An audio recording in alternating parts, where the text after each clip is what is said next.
তো হ্যালো বন্ধুরা, আমি তো এখন ঝাঁট দেব। আর পাড়া গ্রামের মেয়ে, এত বড় বাড়িটা তো করে নিয়েছি, কিন্তু আমার ওই কড়া ঝাঁটাতে ঝাঁট দেওয়া অভ্যাস, আর এই স্টাইল মার্কা ঝাঁটাগুলো চুরুক চুরুক করে ঝাঁট দেব, সেটা কিন্তু আমার বেশ পোষায় না। ওই স্টাইল মারতেই থাকে, পাশে পড়ে থাকে। আর আমার চাই কয়ডা ঝাঁটা। হ্যাঁ, এখন আপনারা বলবেন যে বন্ধু, মার্বেল পাথরের বাড়ি, কয়ডা ঝাঁটাতে ঝাঁট দাও। আমি এটাতেই অভ্যস্ত, কারণ আমি চাকুতেও সবজি যেমন কাটতে পারি না বটি ছাড়া, আর এই কয়রা ঝাঁটা ছাড়া এইভাবে আমি ঝাঁট দেওয়া ছাড়া অন্য কোনো ঝাঁটাতে আমি ঝাঁট দিতে পারি না বন্ধুরা। তো কি করব, এটাই তো আমার অভ্যাস, কিছু করার নেই। তো আমি তো বিছানাপত্র সব চকাচক করে নিয়েছি ঝেড়ে ঝুড়ে। তো এখন আমি আমার বেডরুমটা ঝাঁট দেব, কিন্তু আমি কোনো রকমেই মানে কি বলবো, যে ক্যামেরাটা আমি ঠিকঠাক রাখতে পারছি না। প্রথম প্রথম ভিডিও করছি, তো এই দেখুন উল্টো করে হয়ে গেছে ভিডিওটা, কিছুটা হয়েছে উল্টো, তারপর আবার ঠিক হয়ে যাবে। তো কোনো মতে ওই পেট দেখাচ্ছে, গলা দেখাচ্ছে, মুখ দেখাচ্ছে না, রাগিয়ে দিলাম মানে বন্ধ করে। হ্যাঁ, মানে কোনো উপায় নাই। তারপর আবার নতুন করে ভিডিও শুরু করলাম। তো এখন আমার মাদুরটা তো মাঝখানে পাতা আছে, সেটা ঝিরে ঝুড়ে তুলতে হবে। এখন আপনারা বলবেন মাদুর কেন পেতে রাখেন। আমার মার্বেল পাথরে প্রচণ্ড ঠান্ডা লাগে, আর ওরা বাপ ছেলে মিলে খায়, তো ওর একটা আসন পাতবো, ওর একটা আসন পাতবো। তো লম্বা করে মাদুরটা পাড়া থাকে, এই সাইডে ওরা দুজন বসে, আর এই সাইডে হয়তো আমি বসলাম, একটা আসন পাতলাম।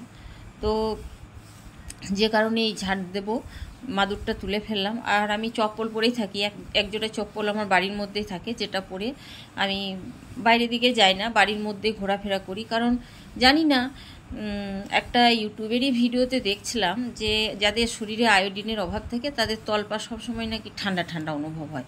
তো আমার কিন্তু প্রচণ্ড ঠান্ডা অনুভব হয়। কারো যদি এই রোগটার কারণ জানা থাকে তো আমাকে একটু প্লিজ কমেন্টে জানাবেন। মানে প্রচণ্ড আমাকে ঠান্ডা লাগে। তো শুধু তো ঝাঁট দেওয়া হবে না, কারণ উঠানের মধ্যেও ঝাঁট দিতে হবে, মানে প্রচণ্ড এত বড় বাড়িতে ঝাঁট দিতে অনেক টাইম লাগে। যে কারণেই ছোট ঝাঁটাতে আমার ঠিক পোষায় না, কীরকম লাগে একটু, মানে কীরকম লাগে, খুব নুয়ে নুয়ে ঝাঁট দিতে হয়। ছেলে জিজ্ঞেস করছে হাট যাবে, তো ও একটা টিফিন নিয়েছে, ঘুগনি আনবে, কারণ ও আমার মতো খুঁতে ওই হাটে কোনো কিছু, মানে থলির মধ্যে কোনো নোংরা ফোংরা থাকলে ও সেই হাটে ও হাট করবে না, যে কারণে ঝেড়ে ঝুড়ে নিয়ে চললো।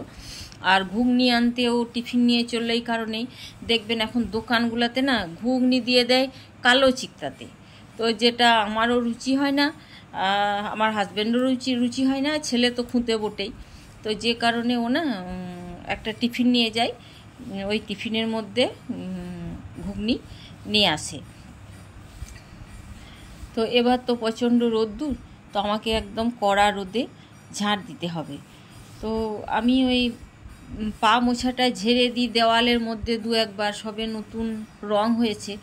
হাজব্যান্ডের কাছে বকাও খায়, ওই সামনের দিকে দেওয়ালে দিই পা মোছাটা ঝেড়ে, আর হাজব্যান্ড বলে তুমি এই পা মোছাগুলো এইভাবে ঝেড়ে দিচ্ছ, বালি ঝরে ঝরে ওই রঙগুলো যেন একটা অন্যরকম ডিসকালার হয়ে যাচ্ছে।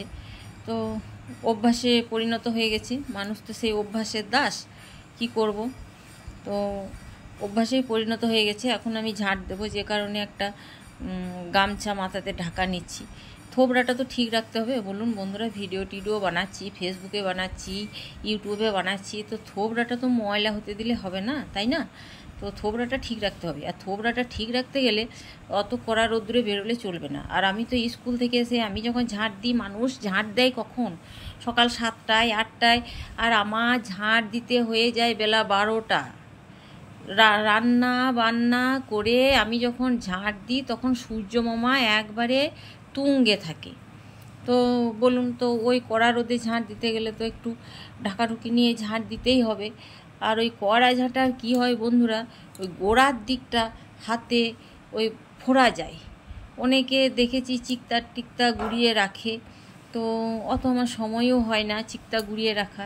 ঝাঁট আমার দেওয়া হয়ে গেল, ঝাঁট দিয়ে এখন আমি কিন্তু মানে গরম করে গেছে, ছেলে হাট গেছে, তো ছেলে হাট থেকে যতক্ষণ না বাজার করে আনবে ততক্ষণ তো আমি রান্না বান্না করতে পারছি না। তো ভাবছি যে একটু ফ্যানের তলাতে রিল্যাক্স করে নিই, ততক্ষণ ছেলে হাট করে আনুক আর আমি ততক্ষণ চোখ বন্ধ করে করে ফ্যানের হাওয়াটা অনুভব করি। কারণ স্কুলে তো ফ্যান নেই, কারেন্ট নেই, গরমের মধ্যে পৌঁছতে হয়। তো রবিবারে এই ভিডিওটা করছি, তো রবিবারে একটু না হয় দেরিতেই রান্না হবে, আর মা ছেলে রান্না হবে, আজ বিশেষ কিছু তারা নেই। আমাদের ওই চিকেন কষার ভাত হলেই মা ছেলে দিব্যি টুকটুক করে পেরিয়ে যায়। তো এই দেখুন ছেলে আমার হাট থেকে চলে এসেছে, এই দেখুন কুমড়ো এনেছে, টমেটো এনেছে, পটল এনেছে, আর এই মিষ্টি আমগুলো, এগুলো চুষা নাকি নাম একজন কমেন্টে বলেছিল, এই মিষ্টি আমগুলো। তো আমি তখন রোগড়িয়ে দাদারে ভালো করে ধুয়ে মুছে রাখবো। আর এই চিকেনও এনেছে, বললাম যে মা ছেলের ভাত, আমাদের আজ একটা নিমন্ত্রণ আছে হাজব্যান্ডের, আর মা ছেলের ভাত, ওই কারণেই ওই চিকেন কষার ভাত, আর কিছু না। তো ভালো থাকবেন সকলে, টাটা।